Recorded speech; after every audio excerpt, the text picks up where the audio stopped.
Je m'appelle Maëlle, je viens de Haute-Loire.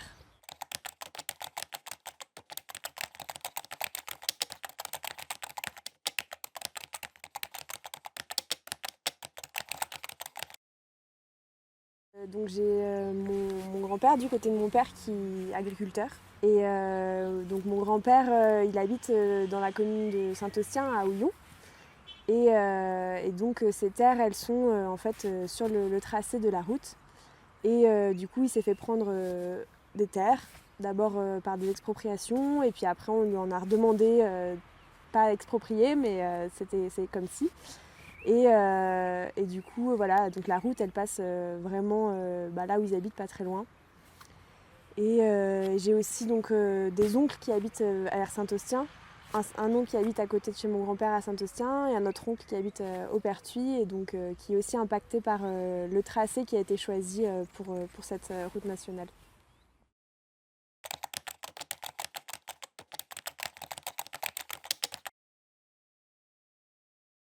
Alors du coup la route, de ce que m'a raconté donc mon grand-père, c'est un projet qui date de 1990.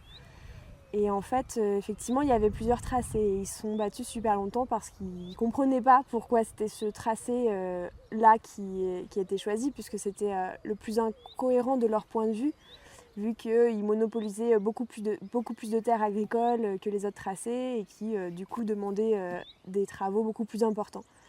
Et en fait, après, voilà, eux, ils se sont battus parce que la route passait sur leur terre, quoi. La terre où ils emmenaient les vaches, la terre où ils avaient leur culture. Donc, et en plus, mon grand-père m'a souvent dit que sur ces terres-là, il y avait des sources, il y avait de l'eau, c'est des terres qui sont des zones humides. Donc ils sont battus super longtemps, mais sans que ça ne fasse rien.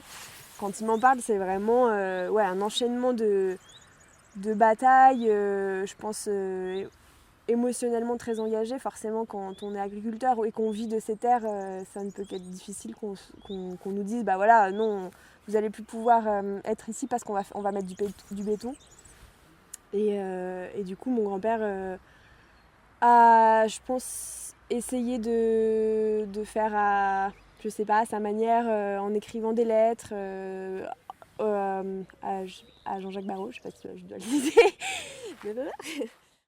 Et auquel il n'a jamais eu de réponse, quoi. De toute façon, on n'écoute jamais la parole des paysans et des paysannes, donc voilà. Et mon oncle, du coup, qui habite juste à côté, devait reprendre la ferme.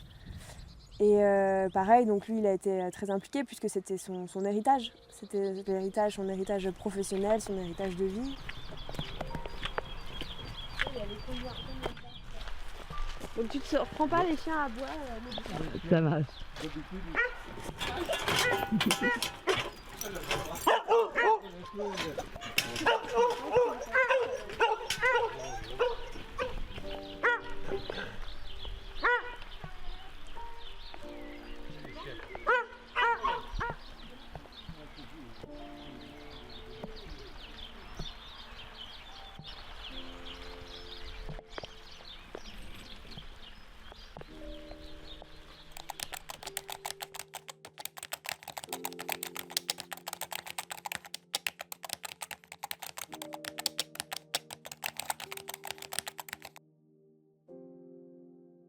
Ils sont fatalistes et fatigués, quoi, je pense surtout de s'être battus pendant autant de temps, d'avoir essayé que ça se fasse pas pendant autant de temps et qu'au final on les a jamais pris en compte.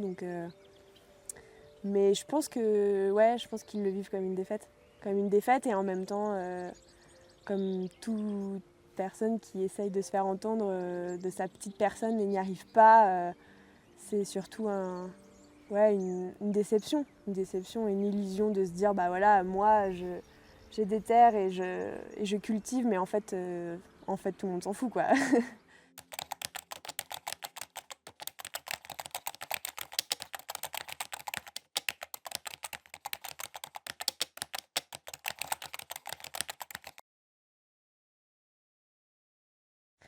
Alors je fais remonter pas mal de mauvais souvenirs en arrivant maintenant avec mes gros sabots de ressasser tout ça. Et donc il est pas je sens que c'est un peu dur quoi maintenant quand j'aborde les sujets et que c'est un peu ouais, creuser dans des blessures qui n'ont pas cicatrisé parce que même si bon ils l'ont accepté, ils le disent, oh, ça va se faire de toute façon. En fait, les blessures elles sont toujours là et ça se voit quand ils en parlent. Mais au fond, je pense qu'ils se disent ah bah ça leur fait peut-être un peu plaisir, je sais pas, que je m'y intéresse au moins. Parce que du coup, ils se disent, ben ouais, même nos petits-enfants s'intéressent à ce qui s'est passé pour nous. Donc je pense que c'est important pour eux qu'on s'intéresse à leur histoire. Mais pour autant, je le fais un peu, ouais, je pense que je le saoule pas mal avec mes questions de qu'est-ce qui s'est passé, pourquoi t'as fait ci, pourquoi tu fais ça, mais c'est pas fini. Et en fait, j'ai trop d'espoir. Et je crois qu'ils ont plus envie d'une personne qui arrive avec de l'espoir parce que eux ils en ont trop eu et ça leur fait mal quoi.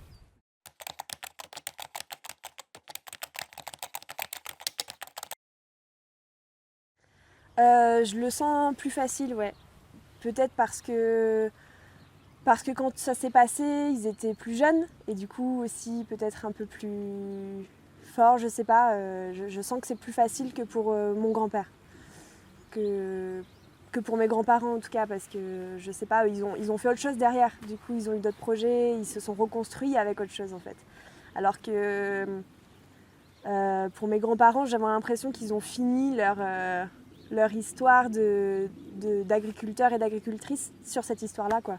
Sur cette terre de route, et ça reste une défaite en fait dans leur métier de paysans et paysannes. Donc je pense que c'est plus dur à accepter, ouais.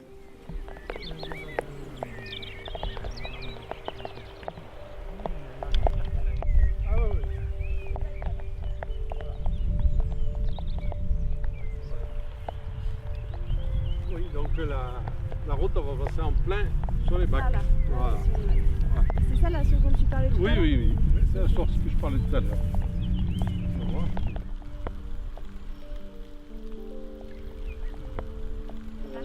Venez boire là, oui, bien sûr. Les laitières. Ça a plein de l'eau là, toute la journée. Trois bacs. Mais oui. Puis les parcelles de continuer, on va jusqu'au fond, mais bon, ça sera coupé là. C'était principalement là que vous mettiez les vaches, non? Comment? C'était principalement Ah là oui, que oui. mamie elle... Pratiquement tout le temps là. Ouais. Ah oui, pratiquement tout le temps là. Toute l'année presque. Et là après aussi, là aussi c'était le terrain? Oui, et ils en ont racheté encore une autre partie là jusqu'aux bâches là justement. Parce qu'ils n'avaient pas tout à fait tout acheté, le terrain. Ça, cette partie-là, c'est récemment qu'ils l'ont pris. Oui. C'est la partie qu'ils ont pris là Voilà, récemment, dernièrement. et que tu savais pas, Que tu je savais pouvais pas, dire non. voilà. Je savais pas qu'on ne pouvait pas être exproprié. Ouais. Voilà. Il s'est venu une année avant, c'était papy le propriétaire et moi le fermier. Mais papy il a rangé ses affaires, il a fait son partage. Devenu propriétaire. Et voilà, je suis devenu propriétaire. Je m'appelle Jean-Michel Simon, je suis agriculteur et double actif à la fois.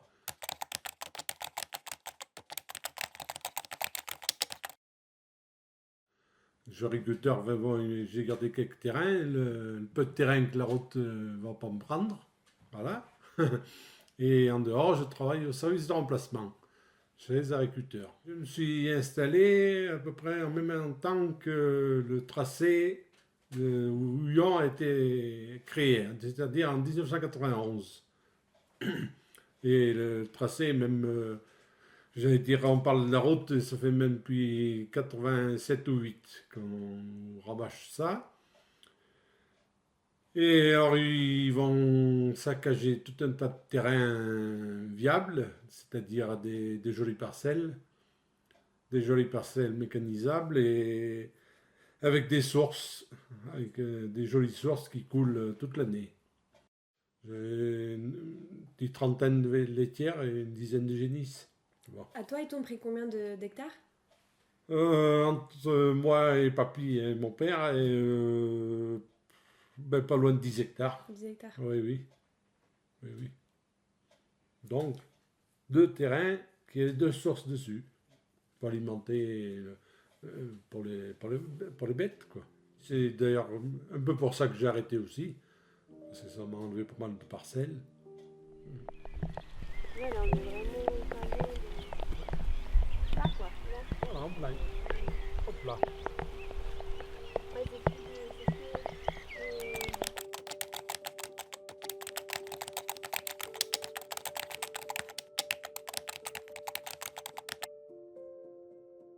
Mais au départ, la direction départementale des routes avait choisi le tracé sud, c'est-à-dire le tracé qui passait le long de la 88. Au tracé sud par Opignac, le tracé nord en dessous de la montagne de Pigès, et puis la variante entre les deux chez nous. Voilà. Alors, il y a la D2 de l'époque avait choisi celui d'en haut parce que il était presque tout en ligne droite, oui. une pente douce. Là, ils font un tracé qui va y avoir une pente de je ne sais pas combien. Ça suivait un peu plus Voilà, la route actuelle. Plus régulier. Oui, oui, ça suit la route actuelle. Le tracé naturel. Voilà, tracé naturel.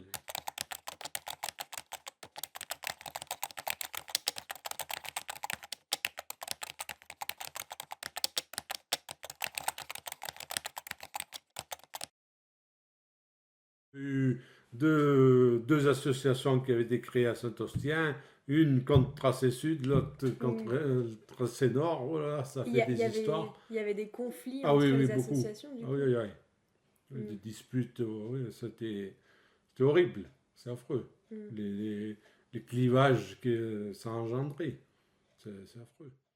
C'était la guerre, les associations royaux.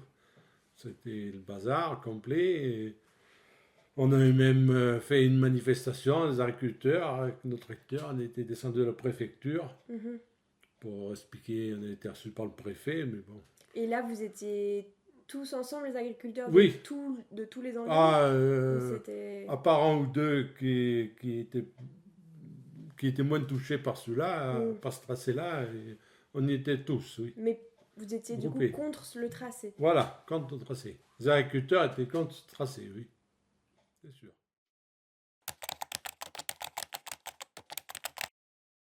Mais je vous dis, la plus grande chose qu'on a fait, c'est faire une manifestation. On a bloqué à 88 et on est descendu jusqu'au puits avec il n'y avait pas que des tracteurs, il y avait des habitants aussi des villages qui étaient venus quand même. Combien de personnes? Oh, je sais pas moi, on était peut-être bien 200 personnes quand même. Hein. J'avais été rencontrer le président du syndicat des routiers, parce que lui aussi, il n'était pas bien d'accord pour avoir des pentes comme ça. Il était favorable à l'autre tracé, mais bon, ça n'a pas joué à notre faveur non plus. Voilà, et bon, et nous, on a bien fait du bruit, mais on n'était pas assez nombreux, et voilà, le tracé a été choisi pour passer vers Houillon. Voilà, c'est le village. Et du coup, il passait pas là-bas vers Opignac parce qu'il y avait des... Eh bien, parce qu'il y avait le village de Pignac, et puis il y avait des terrains constructibles surtout. Les maisons se sont faites après l'enquête du TTP. Voilà. Et après du coup 97, donc quand ça a été voté pour ce tracé-là, il s'est passé quoi jusqu'à... Parce que là, en fait, la route, elle a été décidée... Oui, ça a été en sommeil. Pendant 20 ans, peut-être, j'allais dire, oui, pas loin. Oui. Et puis, l'enquête du public arrivait au bout de son échéance, alors il a fallu se réveiller. Et voilà. Et voilà, alors on en est là. Je pense aussi, vous allez dire, vous faites de politique, mais je pense que M. Wauquiez voulait faire passer puisque c'est la région qui finance le projet, il voulait faire passer la route avant les élections, qui sont là au mois de juin. Et oui, alors c'est pour ça qu'il a fait activer les travaux, je pense. Bon, c'est sûr que pour les gens de Saint-Ostien, il faut bien qu'ils trouvent une solution, il faut bien que la déviation se fasse, et Pertuis aussi. Mais bon, saccager des jolies parcelles quand même, c'est pour mettre du goudron, c'est un peu... Ça fait râler quand même. Hein. Et ils ont pris combien de hectares du coup là Sur la commune de Saint-Austien, je crois, si je dis pas de bêtises, je crois que c'est 120 hectares, hein, juste sur la sur route. Saint-Oustien. Ouais, sur la commune de Saint-Austien. Hein. Et là, vous étiez obligé de les vendre ou Oui, parce qu'on allait être exproprié. Alors, on était obligé de les vendre. Il y a pas de... On n'avait pas eu le choix. Hein. ils vous les ont payés du coup? Oui, ils nous ont payé au barème des terrains agricoles, Ouais. plus une petite expropriation en plus, mais bon, ça ne remplace pas les hectares. Hein. Ils n'ont jamais compensé les hectares. Non, ouais. Oui, là aussi, la SAFER, là, qui s'occupe du foncier au puits, il nous avait dit, oh, mais on trouvera des hectares, ceux qui prennent la retraite, ils vous en donnent. C'est toujours les mêmes gros agriculteurs qui ont récupéré Oui. les hectares, et puis voilà. Et les autres plus petits, ils n'ont rien eu. Et ils venaient vous voir parce que papy me racontait qu'il y avait de la pression aussi morale de gens qui venaient vous voir. Enfin, toi, ils sont venus te voir, toquer à ta La porte. dernière fois, là, oui, ils mettaient la pression. Parce qu'on a dit, mais vous en avez pas assez pris, et si on ne veut pas vendre. Ah oui, mais ça va passer au tribunal et tout, alors vous serez bien obligé de vendre, et puis on vous payera ce qu'on voudra, presque. Ils nous a fait comprendre. Ça, c'était récemment. Enfin, Oui, oui, récemment. Les derniers terrains qu'ils ont achetés. Oui, alors que l'expropriation est interdite maintenant. Eh ben oui, mais ça, on ne savait pas. Ils ont bien oublié de nous le dire. Quand ils ont fait signer la promesse de vente. Ils vous ont fait croire que vous étiez expropriable. Oui, oui, presque. Oui.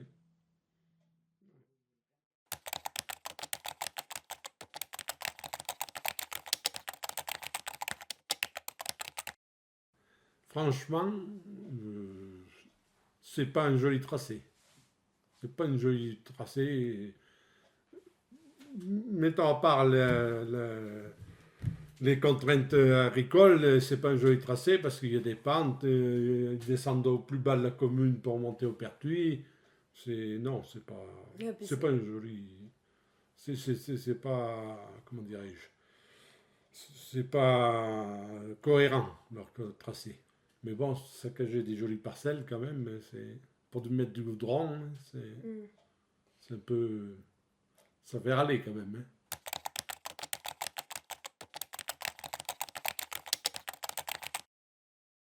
Je sais pas trop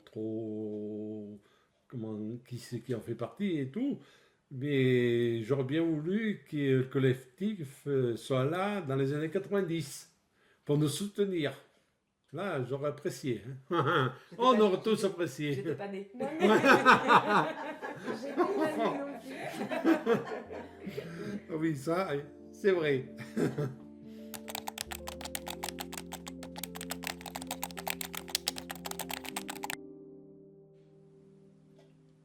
Je suis un peu pessimiste.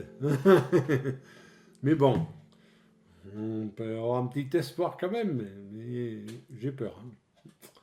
Comme je vous dis, il y a avec la région, hein, je sais pas. Bah ouais, pour moi, le témoignage, il est super important et notamment un témoignage de personnes âgées parce que c'est une génération qui a vécu autre chose et dont moi, je ne connais pas l'histoire en fait. Et je trouverais ça vraiment super bien que mes grands-parents, parce qu'il y a ma grand-mère aussi qui a beaucoup aidé à la ferme, racontent ce qui s'est passé, racontent leur histoire. Mais c'est pas facile pour eux et ils n'ont pas envie en fait je pense, de ressasser tout ça et c'est compliqué aussi de témoigner avec les moyens aujourd'hui qu'on a. Pour eux c'est perturbant mais je trouve ça super important parce que même si cette route elle se fait en fait, les témoignages ils seront là pour prouver toute la douleur qu'elle aura apportée et finalement pour d'autres endroits en France, parce qu'on sait qu'il y a plein d'autres projets comme ça d'artificialisation en France. Je trouve ça super important qu'il y ait des témoignages pour dire, bah voilà, en Haute-Loire il s'est passé ça, ça a eu des conséquences dramatiques pour les agriculteurs. Alors si on a des témoignages, ben, peut-être que ça servira pour plus tard.